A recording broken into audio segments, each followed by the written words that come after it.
Greetings, salutations, hello! Welcome to another Dreadlocks Q&A where you post them and I answer them.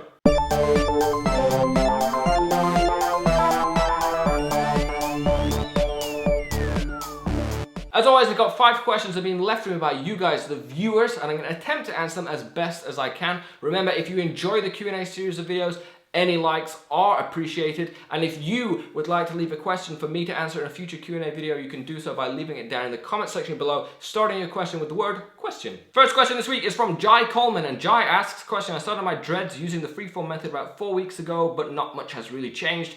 Do you know what might be happening? The freeform method is by far the most unpredictable method. You don't know what it's going to form, you don't know when it's going to form. Some people may start to see things starting to section up and knot up after only a few weeks. Other people can be waiting months before they see anything happening at all. So for some people this is going to be a serious downside, but for other people this is going to be the exact reason to choose the freeform method. I think the freeform method is as much about rejecting the norms of regular hair styling as it is about starting a new hairstyle. I think it's as much about being in a frame of mind where you reject the thought of brushing or conditioning your hair. It's more about that than it is specifically about forming dreadlocks within any sort of specific period of time. With freeform, you cannot expect reliable results with any sort of reliable period of time. The dreadlocks will form when they form, and they will form how they want to form over that period of time. All that you can really do when you're freeforming is keep the hair clean. Don't let it get oily, greasy, dirty. Make sure the hair is not too soft. Make sure that what you're washing the hair with doesn't leave the hair too soft or conditioned, and basically just wait and wait and wait and wait. With the freeform method, patience is the key. Basically just getting on with your life is the key, and stuff will form when it wants to form over an unknown period of time. Lyndon Watkinson asks, question, I'm having problems ordering off Rocking Locks and I was wondering if you knew any other websites which sell good quality items, as I'm starting my dreads in the 6-week holidays and I must get some orders in place. I get lots of questions about Rocking Locks, probably more than I should. I get questions that I sometimes feel like should be sent to Rocking Locks rather than myself. I did a few videos for Rocking Locks right at the start of my YouTube career. Some of the first videos I did were for Rocking Locks, and so people will sometimes think that I'm more connected to Rocking Locks than I really am. I don't work for or with Rocking Locks in any capacity. I've just reviewed some of their stuff. So when I go to Rocking Locks, I see the same website as everyone else, and their shampoo is no longer available. They just don't make it anymore. I don't know if they ever will again. I'm assuming since you're asking about Rocking Locks, it means that you're living in or around the UK. So if you are looking for alternatives, at the moment, I can recommend looking into Superdread. They're based in the UK, they sell soaps, shampoos, etc. If you're looking for a wider range of stuff in the wider Europe area, Dread Stuff in Sweden. It has a wide range of products from a wide range of sort of manufacturers, so you can check out many different options. So that should give you a few different things to check out. Esvin/Evan, question, my friend gave me dreads using the twist and rip method and I find that some dreads are bigger than other dreads, and I was wondering if this will affect my dreadlocks in time. Even if you try to start the dreadlocks perfectly equal, they generally won't be. Even if each section is exactly the same size, natural variation in your hair thickness will result in some dreadlocks being thicker than others. If you then have wild variation in the size of the sections, you're going to get some that are considerably thicker than others. Such as this one's quite thick, this one's quite thin.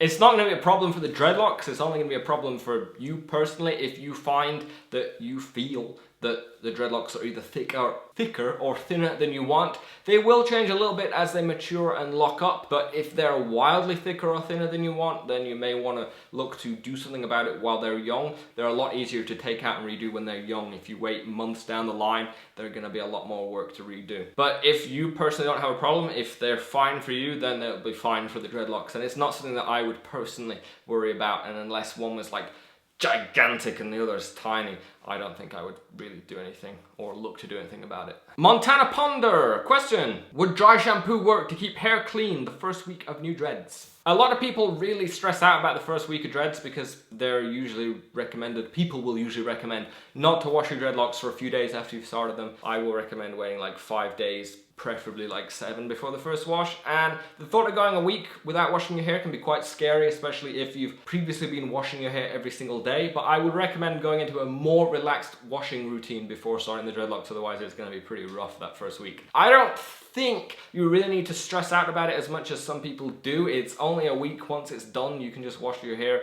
regularly at a regular interval schedule and all that, and it's no longer a worry. And I think personally I would recommend to just sort of leave the hair for that first week rather than introduce other variables that could overcomplicate things. Dry shampoo questions come up a lot. There are many different dry shampoos out there, even some that are specifically targeted towards dreadlocks.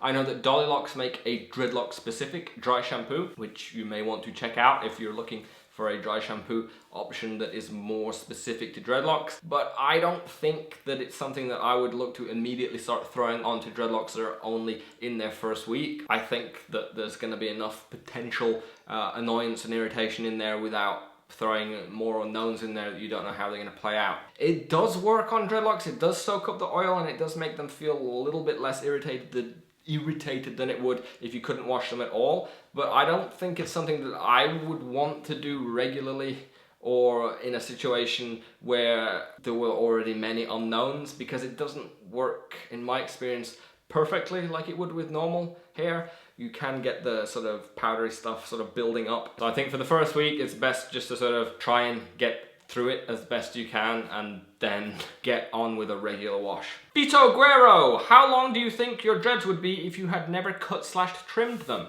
So I've cut and trimmed my dreadlocks a few times over the years, most notably when I cut off all the original length that I had. I've cut them significantly, I think maybe twice. I've cut random bits off that have annoyed me many times, but I've had two major trims, and each time I cut off about 6 inches. I have some pictures in 2012 where my dreadlocks were about this length, a little bit shorter than they are now, and I cut them back up to shoulder length, and I've done that maybe twice. So I would say that I've cut off around 10 to 12 inches on average total over the years across all my dreadlocks. So I would say that they would be below my waist. They are starting to get a bit longer now. They are sort of verging on the impracticality level scale, and so they may be getting trimmed again soon, but I don't know. Those are my questions for this week. If you found this video helpful, useful, informative, you can click the like button. If you'd like to leave a question for a future Q&A video, you can leave it in the comment section below. Please write question at the start if you wish it to be put into the queue for a Q&A video. If you'd like to see more videos from myself in the future, you can of course subscribe, and all my stuff as always is available on lacedreads.com. I'd like to thank you guys for watching. I hope to see you again next time. Farewell!